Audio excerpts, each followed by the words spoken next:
科技其实在台湾已经26年了。早期我们都是以外销的市场为主，像欧美、北美等等地方。那在国内我们推广的隔音垫就是2咪，就是地板的隔音垫。那至于地板，不管是石塑地板也好，超耐磨地板也好，实木地板也好，我们的隔音垫呢，从0.8咪到2咪都有可以配合。那因为我们就是自产。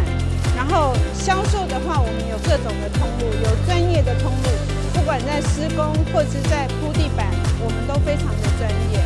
所以说，我们不管是销售或者是代工也有，在国内不管是像地暖的地板，我们也有制造这一块，还可以所谓的加热，像有一些是所谓的自暖